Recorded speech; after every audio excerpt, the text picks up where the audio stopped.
जय हिंद दोस्तों। तो दोस्तों आज मैं आप लोगों को बताऊंगा कि सिद्ध कीजिए कि √5 एक अपरिमेय संख्या है। हमको क्या सिद्ध करना है कि √5 एक अपरिमेय संख्या है। ठीक है, तो एक क्वेश्चन देख रहे हैं यहाँ पर VVI क्वेश्चन है। VVI का मतलब समझते हैं, भारी भारी इंपॉर्टेंट क्वेश्चन। ठीक है, यानी हल्का हल्का नहीं, भारी भारी इंपॉर्टेंट है।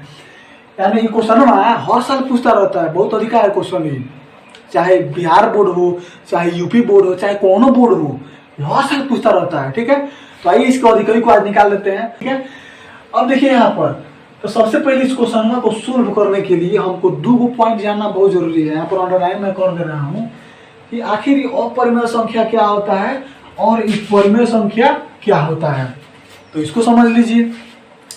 तो देखिए परिमेय संख्या यानी रेशनल नंबर हम किसे कहते हैं उसको समझिए। तो जिस भी संख्या को हम P/Q के रूप में लिख सकते हैं उसे परिमेय संख्या कहते हैं, और जिस भी संख्या को हम P/Q के रूप में नहीं लिख सकते हैं उसे हम अपरिमेय संख्या कहते हैं।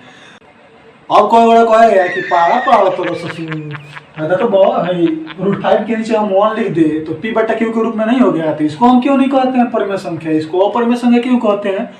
कारण होता है भाई, रुकिए हम बता दे रहे हैं। देखिए परिमेय और अपरिमेय संख्या के डेफिनेशन में तो ये होबे करता है कि P/Q के रूप में लिख दिए तो परिमेय और P/Q के रूप में नहीं लिखे तो अपरिमेय।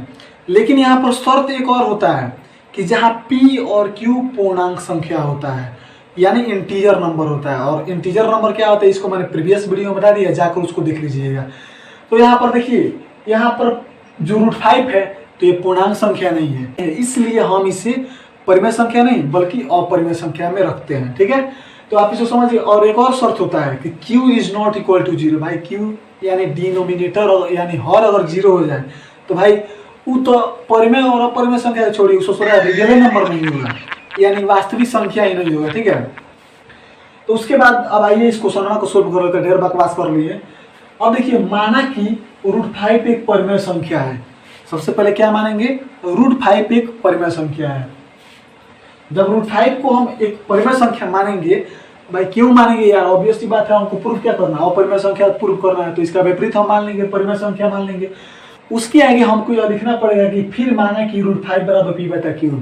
अब कौन बड़ा सोच रहा है, फिर माने का लिख दो, तो बता रहे हैं। तो इसका कारण क्या होता है सुनिए, यहाँ पर हम लिखे हैं जहाँ P और Q सह अभाज्य संख्या है। P और Q क्या है, सह अभाज्य संख्या है, और Q ≠ 0। तो परिमेय संख्या डेफिनेशन में थोड़ा लिखा गया है कि P और Q सह अभाज्य संख्या होता है, P और Q पूर्णांक संख्या होता है वहां पर। लेकिन हम यहाँ पर माने हैं, अगर हम सह अभाज्य संख्या इसको नहीं मानेंगे तो ये क्वेश्चन प्रूफ नहीं होगा।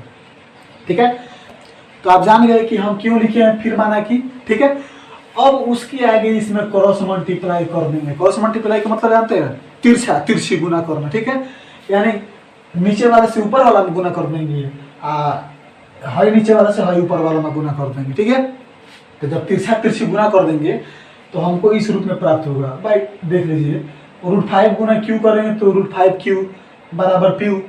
ठीक है, तो दोनों तरफ वर्ग करने पर, और उसके बाद दोनों तरफ वर्ग करेंगे।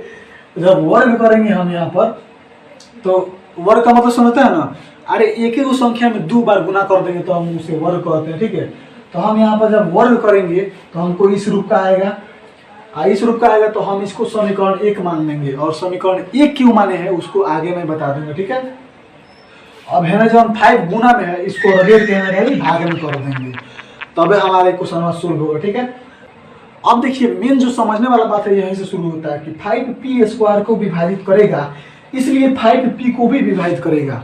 अब इसका मतलब क्या होता है इसको समझिए। देखिए यहाँ पर मैं समझा दे रहा हूँ। मान लीजिए आप यहाँ पर 5 ससुर यहाँ पर रुकिए नहीं रहा है। मान लीजिए यहाँ पर कि 5²/5 लिख दिए हम।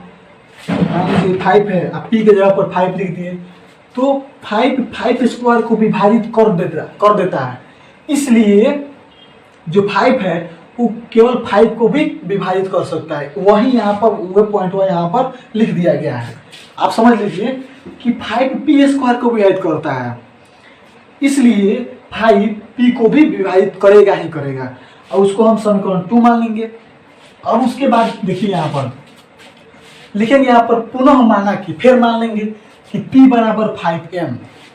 अब हम 5m ही क्यों माने हैं यहाँ पर, उसका कारण यह है कि हमको प्रूफ क्या करना है, √5 प्रूफ करना है, इसलिए आसानी रहता है।